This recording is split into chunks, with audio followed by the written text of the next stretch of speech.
Hola, muy buenas tardes a todas, a todos y a todes a este gran lanzamiento del libro que lo estábamos esperando hace tiempo, el lanzamiento oficial de Mamá Desobediente, una mirada feminista a la maternidad, el cual estamos haciendo en el FAS, el Festival de Autores Santiago, cuya versión, digamos, por el escenario mundial, obviamente tiene que ser en modo pandemia, vía virtual. Pero la virtualidad también nos permite tener a Esther acá en pantalla en vivo. Gracias por el trasnoche, Esther. Tú estás en Barcelona con unas 5 o 6 horas de diferencia ya. Sí, exacto. Claro, y también lo otro, que nos pueden ver desde regiones, bueno, es un beneficio de la aldea global, que dicen. Bueno, les quiero contar que esta presentación va a tener 45 minutos para los asistentes. Si ustedes vieron al ingresar a la plataforma, había un botón que ustedes aprietan y le pueden hacer todas las preguntas que ustedes quieran, tanto a Esther como a Rayen, ¿ya? Bueno, les doy la bienvenida oficial al lanzamiento de este querido libro, que fue publicado, justo se imprimió antes de que las imprentas empezaran a cerrar, así que Esther estuvo bueno, pero has hecho una campaña maravillosa a través de las redes aquí en Chile, y se ha ido moviendo mucho el delivery, y todos quieren Su mamá desobediente. Es un libro que en España también ha sido un éxito, está publicado en Argentina, en Uruguay, en Colombia, y aquí en Chile también la está rompiendo. Tiene casi 400 páginas, un libro súper potente, contundente, y habla de diversos temas que los van a hablar Rayen y Esther de todas maneras, como ser madre y feminista, la maternidad, una responsabilidad compartida, el mito de la madre perfecta, la culpa del patriarcado, existe el instinto maternal, el parto como un acto político, todo lo que es el tema de la lactancia, si dar pecho es lo mejor o no, bueno, el tema de la teta feminista y ecológica, un montón de temas que lo hacen un libro muy completo y muy de cabecera, y que te lo agradecemos, Esther. Muchas gracias también por haberlo confiado a Catalonia acá en Chile. Les quiero contar que para esta conversación contamos con una súper conductora, panelista, comentarista, editorialista, Juanita Araya. Muchas gracias por tu presencia. Muchas gracias a ustedes. Gracias por venir, con gran experiencia en radio y televisión, y actualmente la escuchamos siempre en sus programas Super Ciudadanos, en la Sube la Radio, que es una emisora que transmite online y es una emisora de carácter muy independiente. Y antes de dejarla a las dos, quiero leer brevemente quién es nuestra autora, Esther Vivas. Ella es licenciada en periodismo y máster en sociología, y desde que ella se convirtió en madre, ahí van a ver cómo fue todo este proceso, ha escrito numerosos artículos sobre maternidades, el parto y la lactancia. Es autora y coautora de diversos libros sobre el sistema de agroalimentario y movimientos sociales. Entre ellos está El negocio de la comida, Planeta Indignado, En pie contra la deuda externa, o Supermercados, no gracias. Colabora como analista política en varios medios de comunicación, forma parte del consejo asesor de la revista Viento Sur, y fue galardonada en el año 2015 con el premio Biocultura al periodismo comprometido con la ecología. Muchas gracias a las dos, y las dejo conversando. Yo voy a estar también ahí mandándoles preguntas, así que motivamos a toda nuestra audiencia a participar y a preguntarles. Muchas gracias. Gracias, Verónica, un placer. Gracias, Verónica. Para mí es un gusto tremendo poder estar compartiendo con Esther. Nos hemos conocido virtualmente, como la pandemia regula ahora, ¿no, Esther? Y de verdad que ha habido muchos comentarios desde que hemos empezado estos diálogos con Chile, y que ha significado que una gran cantidad de mujeres principalmente se han volcado a las redes sociales a hacer comentarios y preguntas a esta mamá desobediente que lo tenemos todo aquí. Yo siempre tengo mis libros muy marcados y llenos de apuntes y cosas que seguramente van a nutrir esta conversación. Primero que todo, quiero preguntarte cómo estás y cómo ha sido la recepción, además de lo que ha pasado en Chile y de lo que has podido ver a través de este mundo digital, con el feedback de las madres desobedientes chilenas y de otras partes del mundo que se han conectado contigo. Pues muy contenta con el feedback recibido, porque yo creo que al final, a pesar de que es un libro escrito por una persona, una mujer que vive en Barcelona, la lógica del patriarcado y el sistema capitalista no perdona, ya sea en España, ya sea en Chile, y al final, pues la maternidad está, a pesar de las diferencias, invisibilizada, poco valorada en muchos puntos del mundo. Yo creo que este elemento hace que el libro haya tenido una muy buena recepción a Chile y también en otros países en América Latina. Y nos hace mucho sentido. Y yo de verdad que tuve oportunidad de leerlo, de revisarlo, de estudiarlo, de sentirme súper identificada con muchas cosas. Y lo primero que quiero compartir con quienes nos están viendo y que son algunas reflexiones para ir indagando más en el porqué de este libro y la relevancia de comprender lo que significa hoy día una mirada feminista hacia la maternidad, es pensar que otra maternidad requiere otro tipo de sociedad, que es algo que se recalca mucho y que nos hace pensar el rol de cada una de las partes de esta sociedad en función de esa maternidad. Yo me encontraba este libro revisando mi casa, digo, ¿por qué estos textos todavía existen? Y miraba lo que ha sido la literatura sobre el rol de la mujer en el sentido de la maternidad históricamente. Esta es una edición que habla de la Superwoman, dice la supermujer, que es del año 71, esta en particular es una edición del año 88, pero fue editada originalmente el año 71, y donde te dan distintos tips para poder llenar todos los espacios. Y si hay un espacio de rebeldía, de algún modo, es decir, de verdad, estos no más, no somos la super nada y necesitamos realmente una maternidad más real, tanto en la opción de y la libertad en el fondo que debe rodearla, como además los apoyos y la manera en la que responsablemente la sociedad se hace cargo y no pasa a ser solo una responsabilidad individual. Me gustaría ahondar en esas primeras reflexiones tuyas sobre lo que significa el rol de la sociedad a la hora de mirar la maternidad, como decía ese dicho africano que para criar se necesita la tribu completa. ¿Qué hay de eso hoy día? Sí, hay poco de eso porque vivimos en una sociedad muy individualista donde básicamente el cuidado y la crianza se considera una tarea que se tiene que relegar a lo individual en el hogar y a cargo de las mujeres. Y además cuando nos convertimos en madre se establece un ideal de madre perfecta, de buena madre, a caballo entre la madre sacrificada y la que tú ahora decías, la superwoman, ¿no? Que da título a este libro. Y esto lo único que hace es generar mucha culpa y mucho malestar en las mujeres que somos madres, porque nos miramos en definitiva en un espejo de la maternidad que no nos representa. Y es por eso tan importante desenmascarar ese mito de la buena madre. Es un mito inasumible, pero también es un mito indeseable, generador de culpa.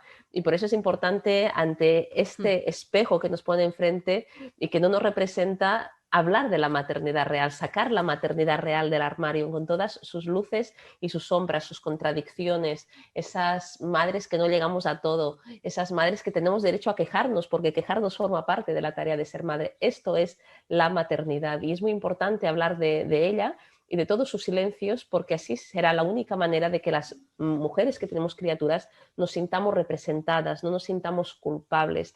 Y al mismo tiempo, para poder desobedecer a este modelo de maternidad que nos imponen, es también muy necesario, como tú bien apuntabas, a que hay que cambiar la sociedad, cómo la sociedad mira y acoge la maternidad. Porque como mujeres con criaturas no solo nos sentimos culpables y malas madres, Siempre. porque nos miramos en el espejo de la maternidad que no nos representa, sino porque también criamos y cuidamos en una sociedad que da la espalda a todo lo que significa la dependencia, la crianza y la vida. Es muy difícil tener un parto respetado en un sistema donde se vulnera constantemente el derecho a decidir como mujeres en nuestro parto. Es muy difícil una lactancia materna satisfactoria cuando a los pocos meses de vida de tu bebé te tienes que reincorporar al trabajo. Y es muy difícil cuidar y criar de manera saludable cuando te dicen que tú eres la única responsable. Y la maternidad debería de ser considerada una responsabilidad colectiva, no solo de mujeres, sino también de hombres y de la sociedad en general. Yo pensaba en algunos momentos como de reflexión sobre lo que significa el rol que cumplimos las mujeres hoy en la sociedad. Esto, por cierto, cruzado por lo que implica la pandemia, donde de nuevo la crisis de los cuidados han estado al centro también de la discusión y donde se visualiza que, por ejemplo, en el espacio de la incorporación al mundo laboral, lo que va a ocurrir probablemente post pandemia es que se, de algún modo, firme una especie de retroceso de prácticamente 10 años de las mujeres en materias vinculadas al tema laboral. Y esto se cruza cruza totalmente con la maternidad porque se cruza al final con los cuidados y es algo que hoy día, por el tema de la pandemia, está justamente en discusión. ¿Será que esta es una nueva oportunidad para replantear justamente el cómo rearmamos, digo, para no volver a hacer exactamente lo mismo, lo que como sociedad consideremos como el estándar de cuidado, sobre quiénes hacen cargo, sobre el rol de los estados frente a esto? ¿Será esta la oportunidad de hacerlo? Debería ser una oportunidad, no sé hasta qué punto lo va a ser, porque lo que estamos viendo es que la crisis sanitaria, la cuarentena, la pandemia de COVID-19, básicamente lo que está visibilizando es algo que ya sucedía en la prepandemia, claro, que las mujeres nos hacemos cargo de la mayor parte del trabajo de cuidados y de la crianza. Y todo esto en un contexto de crisis sanitaria y de confinamiento, de encierro en los hogares de las familias, se ha agudizado aún más. Y hemos visto cómo el Estado cerró las escuelas, mandó las criaturas a casa y que consideró que ya habría alguien que cuidaría de las mismas. Y una vez más, este alguien hemos sido las mujeres y en particular las madres cuando no había opción de poder delegar este trabajo de cuidados. Y esto ha generado problemas muy importantes en la salud mental de las mujeres con hijos. Las madres se han sentido malas madres y a la vez malas profesionales porque es que era imposible seguir trabajando de manera habitual cuando tienes que cuidar de tus criaturas las 24 horas del día, con además la tensión emocional que esto también implica para los más pequeños. Y hemos visto, pues como apuntabas, un retroceso en los derechos laborales de las mujeres, un aumento de la brecha salarial. Lo que apuntan distintos informes es que los hombres han seguido más o menos trabajando como antes y las mujeres han visto que su rendimiento a nivel laboral ha disminuido y muchas de ellas incluso se han tomado una reducción laboral de jornada que ha implicado también una reducción de salario. Por lo tanto, vemos consecuencias directas de esta crisis sanitaria en los derechos de las mujeres, en la igualdad entre mujeres y hombres y en un aumento de la brecha laboral. ¿Vamos a tomar nota de ello? Esperemos, pero esto también dependerá mucho de la capacidad del movimiento feminista de visualizar y denunciar esta situación. Voy a llevarte ya hacia lo que significa la mirada del feminismo y el rol del feminismo a la hora de abordar la maternidad hoy. Pero antes de eso, te quiero preguntar por algo que está en la página 99 del libro, ya lo tengo destacado. Súper Donde anotado, Rayen. Me hace muy donde feliz. dice en un párrafo, o sea, en un capítulo que se subtitula El ideal de la familia y de la infancia, y en una parte dice, la revalorización de la infancia fue un aspecto central de la ideología patriarcal moderna sobre la maternidad. A lo que voy con esto, vamos a poner el término patriarcado al medio, porque por cierto también es parte de lo que corresponde hablar, donde hace algunos días atrás leía que el patriarcado es lo que estableció finalmente a modo de definición que lo normal o el estándar era lo masculino y que por lo tanto las mujeres estamos en la constante excepción y como no somos iguales, pues entonces nunca damos con la talla de lo establecido y eso para mil cosas en la historia. Me pregunto cuánto ha sido útil, ocupo un término más frío, pero trato de verlo de manera más objetiva, cuán útil ha sido la maternidad al patriarcado para poner a las mujeres en cierto sitio. Bueno, ha sido un elemento fundamental de control del cuerpo, del destino de la mujer. La maternidad patriarcal ha servido para silenciar a las mujeres, relegarlas en casa, negarles su capacidad de decidir, negarles el hecho de que más allá de las criaturas y de la crianza tuviesen más intereses. Ha sido un elemento central y de aquí que históricamente y aún a día de hoy el feminismo es reticente a hablar de la maternidad, porque la maternidad ha sido utilizada por el sistema patriarcal para invisibilizar y controlar el destino de las mujeres, ese mandato. Pero ante esta realidad de lo que es la maternidad patriarcal, también hay otra maternidad. Nuestra experiencia materna como mujeres es muy distinta de este mandato de la maternidad y de esta maternidad invisible encerrada en casa y en el hogar. Y por eso yo creo que es fundamental reivindicar la experiencia materna cuando es una experiencia libremente elegida y que hay que reivindicar la maternidad en clave de derechos. No se trata de idealizar o esencializar la maternidad, no se trata de crear nuevos mandatos, porque cada mujer va a tener una experiencia de parto, de lactancia, de crianza distinta y todas son válidas. Pero lo que sí que es fundamental es que podamos reivindicar el derecho como mujeres madres a poder decidir en este proceso, a poder decidir en mi embarazo, en mi parto, en mi lactancia, que esto es algo que sistemáticamente nos niegan y reivindicar también que la maternidad es una experiencia que debe ser pública, porque es necesario valorarla y visibilizarla y darle el valor que le corresponde, histórico, económico, político. Y lo público es político. Claro, y también Claro. señalar que es una responsabilidad de todos, no solo de las mujeres que tienen criaturas, sino de la sociedad en general. Estamos hablando de la infancia, que es la sociedad del día de mañana. Por lo tanto, yo creo que se trata de acabar con esta maternidad patriarcal que ha hecho tantísimo daño a las mujeres,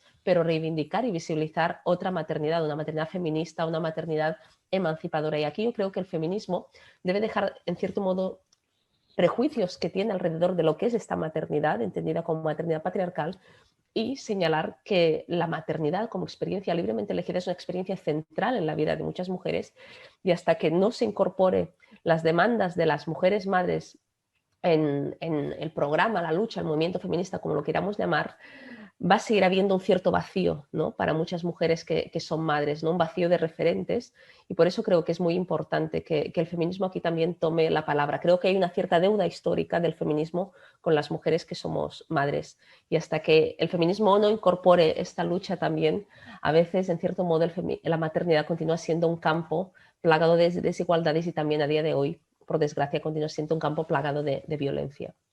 Voy a recuperar aquella palabra de la culpa que tanto nos ronda, y lo voy a mezclar con lo que significa el cuidado de la infancia, o de qué manera también esa infancia ha sido, en la mirada de la infancia que tiene el patriarcado, ha tenido una doble acción. Por un lado, a las mujeres se nos ha infantilizado constantemente, al grado de que hasta hace muy poco éramos consideradas todavía personas que teníamos más o menos la capacidad como de niños de 7 años en materia legal, estoy hablando.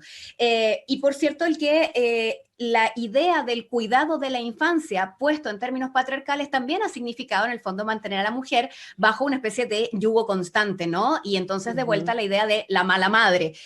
¿Cómo ves eso, el rol de la infancia, o de qué manera la infancia es visualizada por el patriarcado en desmedro de los derechos de las mujeres? Porque no sé si entonces están en una competencia, derechos de infancia y derechos de mujeres. Yo creo que lo que sucede es que el sistema patriarcal es muy hipócrita a la hora de hablar de la maternidad y de la infancia, y hay ciertos elementos comunes y en paralelo.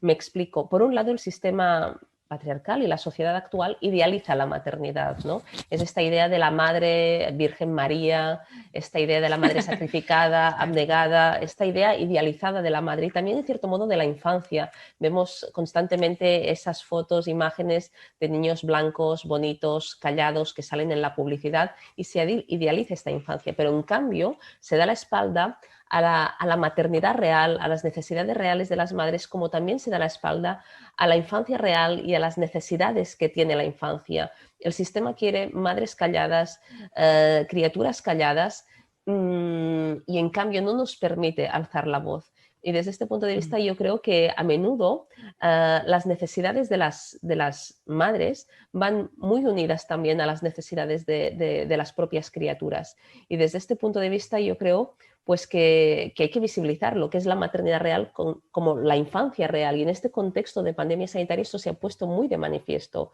Las personas más vulnerables son las que han visto más vulnerados sus derechos también. La infancia y las personas mayores, y todo lo que tiene que ver con el trabajo de cuidados y crianza, entre otros, han sido de los temas más invisibles. Y aquí yo creo que se ve que hay una conexión. No se trata de entrar en competencia entre derechos de las mujeres y derechos de las criaturas. Al final, el sistema actual nos invisibiliza a ambos, porque las necesidades reales de ambos molestan.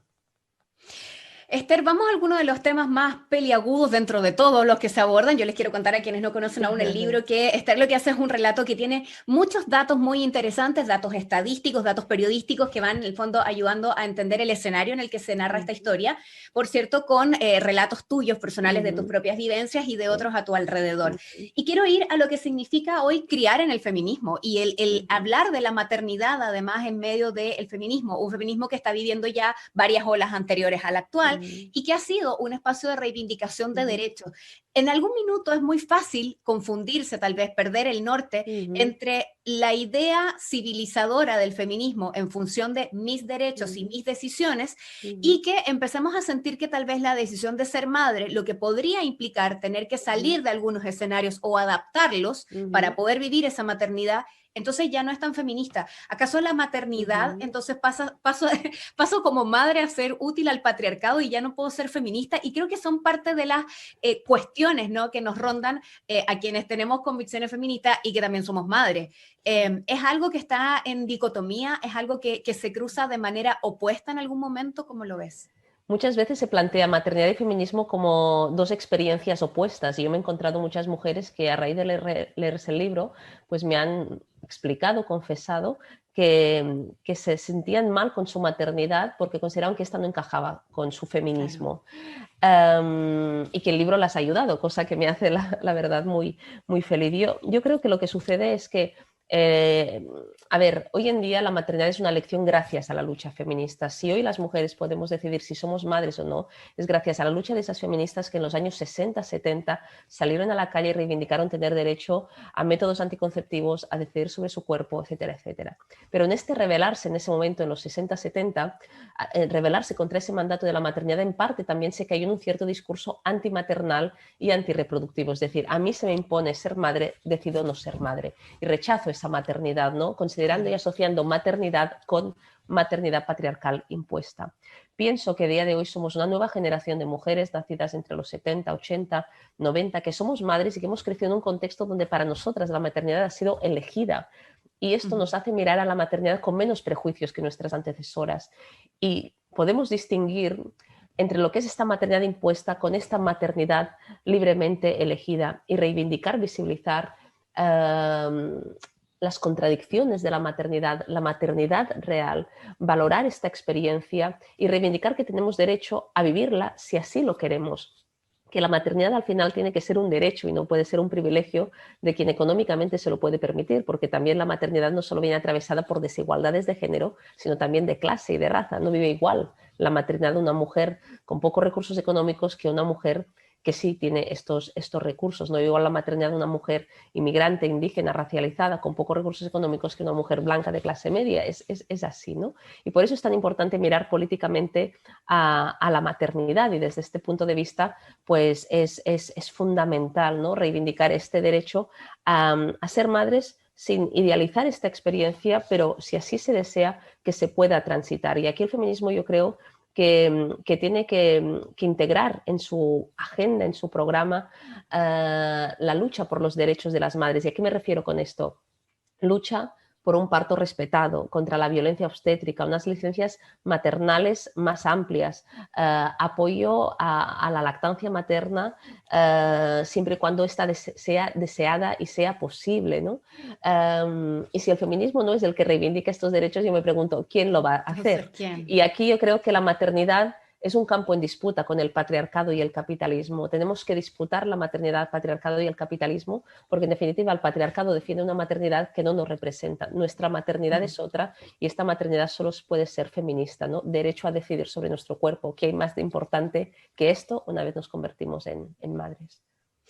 Una parte de tu libro habla de el rescate, así se subtitula, y habla justamente de esto, la maternidad como un terreno en disputa. Si tomamos el propio feminista, dice el principio feminista de que lo personal es político, el objetivo consiste en politizar la maternidad en sentido emancipador. No se trata de idealizarla ni de tener una visión romántica, sino de reconocer su papel fundamental en la reproducción social y también otorgarle el valor que le corresponde.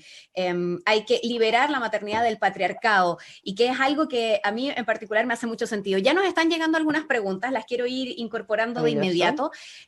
Yo creo que mi acto máximo de rebeldía fue un día que ya me vi en el baño con cría aquí colgando de la pechuga al aire, y entonces decidí salir de esto y dije no puedo más, y en un minuto de desesperación la puse en la silla del auto para poder tener un minuto de soledad. Y también te sientes muy culpable, y creo que son miles las historias de cuestiones así similares que deben estar alrededor. Nos preguntan cómo sacarnos las culpas, justamente. Es Andrea Carballo desde Viña del Mar que te hace esa pregunta. ¿Cómo nos sacamos las culpas? Qué difícil receta para aquello, Esther. Bueno, la culpa es fundamental desterrarla y desenmascararla. Es lo que tú ahora decías, las madres tenemos derecho a quejarnos, a equivocarnos. Esto forma parte de la tarea de ser madre, a no poder más.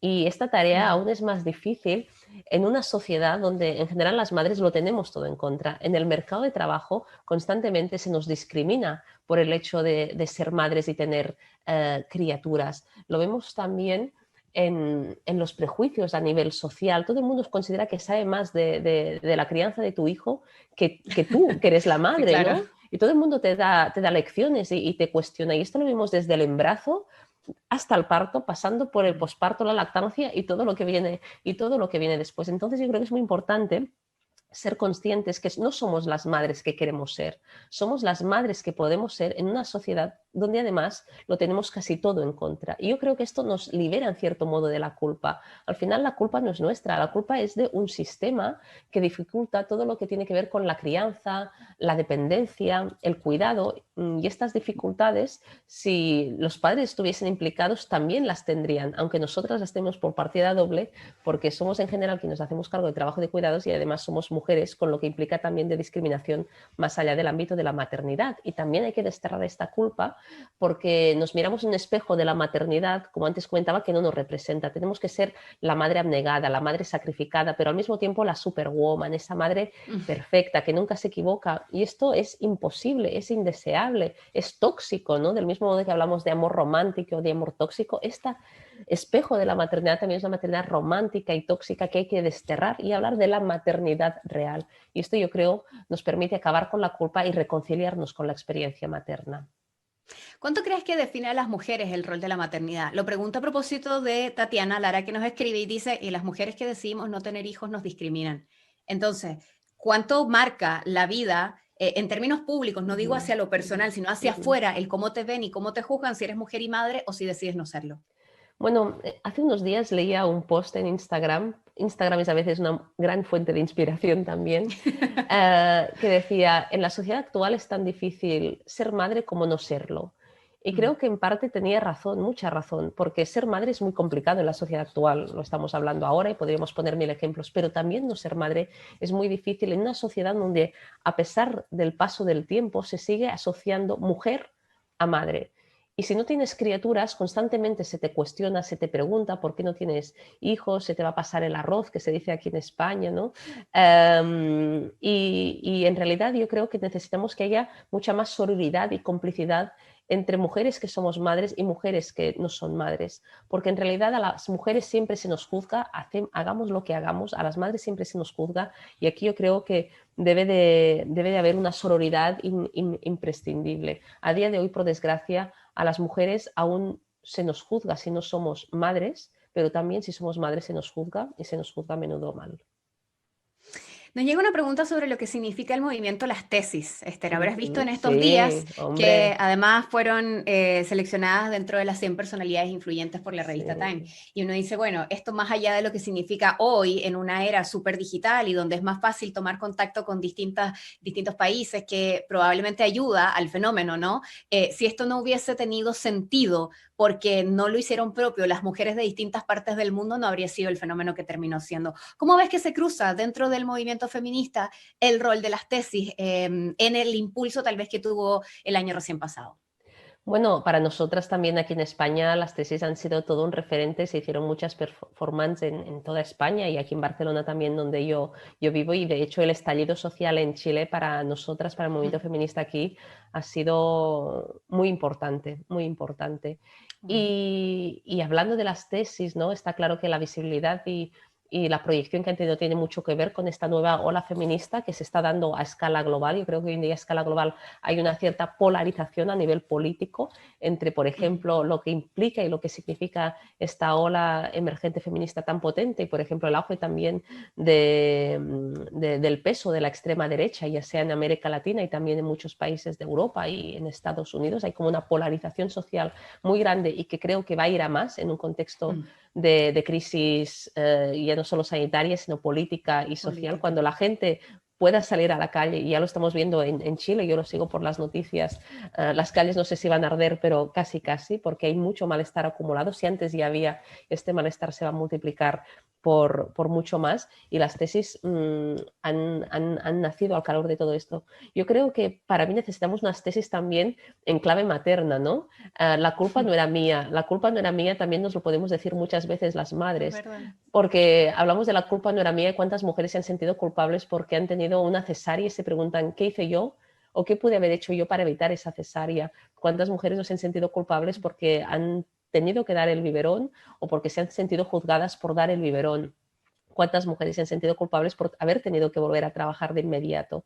Y necesitamos también seguramente, ¿no? La culpa no era mía al final como madre, sino que la culpa es de un sistema también opresor y que nos juzga y que no perdona a las mujeres y también en particular a las madres. Voy a tratar de colgarme de otra de los párrafos de las tesis y que habla acerca de la violación. Lo toco con la delicadeza que implica hablar de esto, pero si hay algo que nos enseñaron las tesis y que de algún modo visibilizaron de manera más cruda y mucho más concreta, es que existe una cultura en torno a la violación.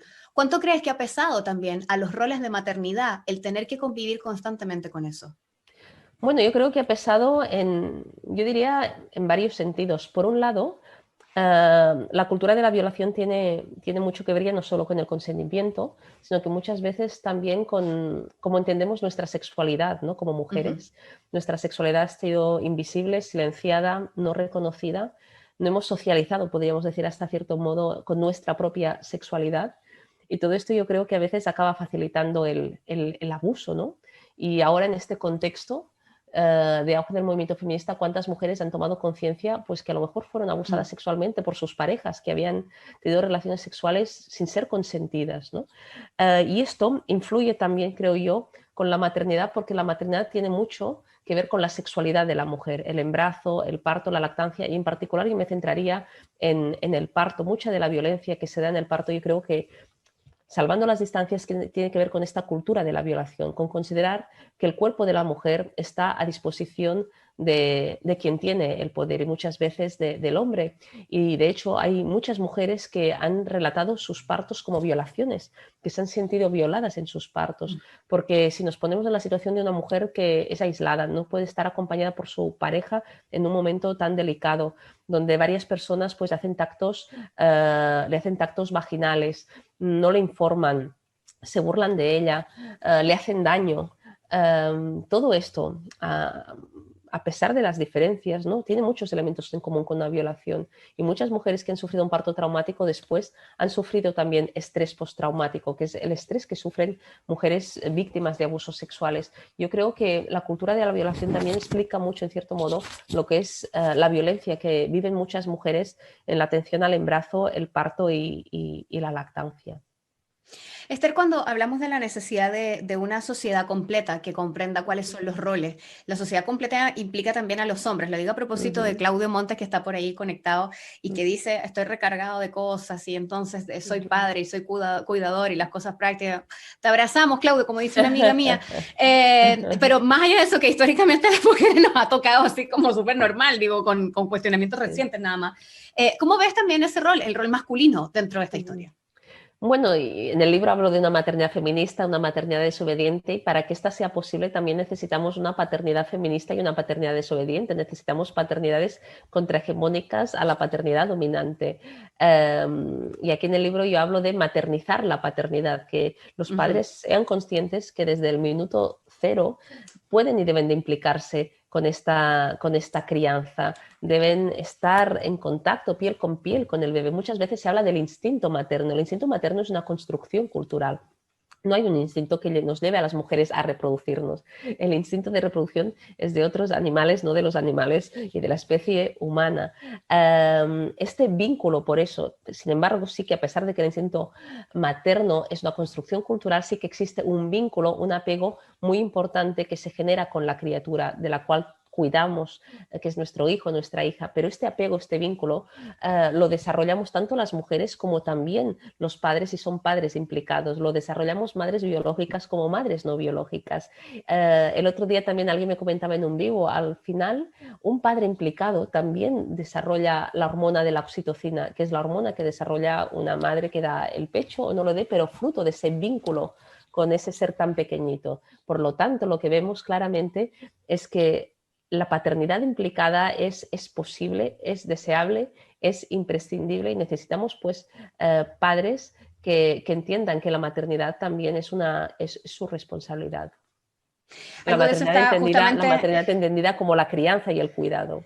Y que es conjunta, está aquí en Maternidades, página 59, donde justamente hablas de eso y además haces hincapié en lo que significa, dice, más que hablar de monoparentalidad, tendríamos que empezar a hablar de monomarentalidades, ya que un 83% de este 10% de familias monoparentales están encabezadas principalmente por mujeres, la mayoría pueden ser viudas, separadas, divorciadas, etcétera. No me quiero detener en aquello porque es parte de lo que hablábamos recientemente, pero es justamente la necesidad en el fondo del cambio de foco, pero sí te quiero invitar a hacer un poco de historia. Tú hablas en una parte del libro sobre cómo la historia en algún minuto sí reivindicaba la idea, además de la mujer vinculada a la fertilidad, como una cosa muy, muy importante, como una cosa que implicaba tener diosas, etcétera. ¿Cómo ves justamente ese momento de la historia y qué de allí tal vez se pudiese rescatar hoy en el sentido de el lugar que le da la sociedad a la fertilidad, por ejemplo? Sí, claro, nos encontramos en una sociedad que ha invisibilizado, que discrimina a la mujer por el hecho solo de ser mujer, y es solo en tiempos prehistóricos, ¿no? Que encontramos o hay indicios a través de estatuas que se han encontrado, de esculturas, pues en los cuales podría haber sociedades donde se consideraba la importancia de la mujer, en concreto sus capacidades gestantes, ¿no? Una sociedad mucho más igualitaria, una sociedad menos bélica, menos Tú las señalas aquí, conflictiva. más prósperas y en paz, con un modo de vida más Exacto, sedentario y además enraizado en la exacto. tierra. Exacto, exacto. Es así. Está claro, ¿no?, que de esos tiempos acá han pasado miles de años, pero yo creo que de lo que se trata es al final de reivindicar una sociedad mucho más igualitaria entre hombres y mujeres. Esto es lo que reivindica al final el feminismo, una sociedad igualitaria, y yo creo fundamental también una sociedad que ponga en el centro el cuidado y la dependencia, que ponga en el centro a la infancia, a la maternidad, al ecosistema, entendiendo que se trata de bienes comunes, y reivindicando un carácter emancipador del cuidado, ¿no? Cuando hablamos de cuidado, no es un cuidado que implica quedarte a casa y cuidar de los pequeños, las personas dependientes, no, el cuidado entendido desde una perspectiva política como una responsabilidad de la sociedad, como una responsabilidad de todos, entendiendo la vulnerabilidad humana como algo intrínseco a las personas. Y creo que desde este punto de vista, y más en un contexto de crisis sanitaria, de crisis ecológica, de crisis medioambiental, es fundamental, ¿no?, avanzar hacia una sociedad no solo más igualitaria, sino una sociedad que también ponga en el centro lo que es el cuidado de la naturaleza y el propio cuidado de las personas. Y esto es totalmente contrahegemónico en un sistema donde básicamente supedita la vida a lo que es el mercado. Esther, ya encaminándonos hacia el cierre de nuestra conversación, te quiero preguntar justamente sobre las responsabilidades políticas al respecto. En cada uno de los estados y cada uno de los países tendrán posiciones distintas en cuanto a distintas instancias también, pero ¿cómo crees que debiese llevarse esa responsabilidad de lo político cuando el feminismo nos enseñó que lo privado también es político y que ahí es donde se gestan cosas realmente relevantes para la construcción de la sociedad? ¿Cuán libres somos? ¿Cuánto de realmente voluntario hay en muchas decisiones que podemos tomar las mujeres pensando en el rol que debe tener entonces la política para no solamente visualizar aquello, sino resolver algunas de esas cosas? Bueno, es fundamental que aquellos que tienen la capacidad de generar cambios a nivel político institucional pues llevarán a cabo muchas de estas demandas, cuestiones que ahora hemos planteado, pero lo que nos ha enseñado la historia es para que los cambios a nivel político se produzcan, es necesario que se dé una movilización social, una presión política y social en la calle. Los cambios no se dan de manera espontánea porque generar cambios en clave de derechos también implica acabar con ciertos privilegios, y aquellos que ostentan estos privilegios no están dispuestos a renunciar fácilmente a los mismos. Yo creo que uno de los elementos muy positivos del feminismo es que ha generado un cambio en el imaginario colectivo. ¿Cuántas mujeres que antes no se consideraban feministas hoy se consideran? Mi propia madre, por ejemplo, que hoy tiene casi 70 años, nunca se había considerado feminista y ahora dice, hombre, claro que soy feminista. Y yo soy feminista, dice mi madre. Me encanta. Yo creo que esto es un ejemplo de cómo se genera un cambio en el imaginario colectivo. Y esto es muy importante porque genera también, al fin y al cabo, cambios a nivel político institucional. Y en esta dirección tenemos que ir. Y por eso es tan importante, yo repito, que es fundamental que el movimiento feminista incorpore a sus demandas todo esto de lo que ahora estamos hablando. luchar por un parto respetado, por una lactancia materna satisfactoria, licencias maternales más amplias, etcétera, etcétera, etcétera. Si los movimientos sociales se hacen eco de estas demandas, pues esto también hace que haya más opciones de generar cambios políticos. De hecho, los avances que se han dado en el parto respetado es porque hay organizaciones como, por ejemplo, en Chile, Ovo Chile y tantas otras que han presionado, han trabajado en esta dirección. Y ha costado, de hecho, que eso sea visible además en espacios de prensa y todas las publicaciones sobre violencia obstétrica han sido muy difíciles de sostener en el tiempo y es algo donde también desde el lado de los medios tenemos responsabilidad. Una sociedad que en general es hostil a la maternidad es parte de las reflexiones y, por cierto, de las necesidades de cambio que están incluidas en este libro de Mamá Desobediente de Esther Vivas, que está disponible para que lo puedan buscar. ¿Has recibido comentarios chilenos en particular? Alguien nos preguntaba por ahí si has tenido nociones del impacto que puede tener en algunas mujeres u hombres también ir leyendo este texto. ¿Te han comentado algunas cosas? Bueno, sí, esto es de... ¿Actos de desobediencia? Sí, bueno, no. Por un lado, lo que antes comentaba, ¿no? Mujeres feministas que han sentido que se podían reconciliar con la maternidad, que maternidad y feminismo no eran experiencias opuestas, sino que son experiencias que deben de ir íntimamente unidas. Mujeres que han sufrido violencia obstétrica y que a raíz de leer el libro han sido conscientes que han sufrido esa violencia obstétrica y han encontrado mecanismos para poder sanar esas heridas. Mujeres, por ejemplo, que quieren ser, antes tú hablabas de monomarentalidad, que quieren ser madres por su cuenta y que a partir del libro pues se han sentido con la fuerza para llevarlo a cabo y esto es lo más satisfactorio, ¿no? Cuando un libro pues ves que acompaña y que puede ser útil a muchas mujeres y también el feedback muy positivo de muchos profesionales de la salud. En Chile hay muchísimos profesionales de la salud que están trabajando también a favor del parto respetado para poner los derechos de la mujer en el centro y esto es muy importante, ¿no? Desde matronas, obstetras y yo creo que aquí hay una brecha que es importante profundizar para crear alianzas con estos profesionales y avanzar hacia cambios realmente significativos en la atención a un embarazo, parto y a una lactancia mucho más respetuosa y libre de violencia. Esther, con esto cerramos. Tu acto de desobediencia, por favor. Mi acto de desobediencia. Bueno, en parte... ¿Cuál fue? Mi acto de desobediencia, buena pregunta. Bueno, en cierto modo, hacer el libro y escribir el libro durante los 3 primeros años de mi vida fue un acto de desobediencia porque significó también no ser esa madre sacrificada y esa madre abnegada y tener que a veces pues que ceder estos espacios de cuidado que a veces no los querrías ceder porque quieres estar con tu hijo, pero también más allá de ser madre tienes otros intereses que hacen que a veces renuncies a un acompañamiento con tu criatura para poder dedicar también ese tiempo a hacer otras cosas que creo que son útiles y necesarias. Ha sido una conversación extraordinaria, Esther, conocerte ha sido fantástico, además muy movilizador, lo digo en términos personales también, el libro de la mamá desobediente, así que está súper recomendado esta mirada feminista a la maternidad. Gracias por permitirnos esta conversación, por tener además este diálogo con la gente acá en Chile y seguramente vas a estar recibiendo ahí muchos comentarios en tus redes sociales que sé que las atiendes intensamente, así que gracias además por ese contacto directo. Muchísimas gracias, Rayen. Para mí ha sido todo un placer y un honor que una gran periodista como tú, feminista, madre, combativa, pues... ¡Desobediente! Desobediente, converse alrededor del libro. Un placer y un honor. Mucho, mucho cariño, de verdad, y admiración, Rayen. Verónica, ¿tú eres muy desobediente también? Sí, ultra desobediente. ¿Viste? Claro. Cuesta. Es un trabajazo. ¿Ah? Además, por eso quería felicitarte, Esther, porque con este libro estás ilustrando, estás iluminando a muchas mujeres que no tienen herramientas de cómo hacerlo, no tienen orientación, así que realmente estás construyendo una súper conciencia, ¿no? De cómo, hacia dónde tenemos que ir. Bueno, también estoy aprendiendo mucho de todo el feedback que recibo a través del libro y esto realmente también es muy, muy gratificante. Lo bueno es que esta presentación, este lanzamiento también lo vamos a seguir difundiendo porque va a quedar grabado y les cuento a quienes quieran comprar el libro ahora mismo en esta misma plataforma, hay un botón que uno va a la sala de ventas y lo puede comprar con delivery directo a la casa. Maravilloso. Además, tú lo tienes en versión digital, pero es más rico leerlo en papel, ¿no? Porque como la Rayen lo tiene marcadito, hay que tenerlo de guía.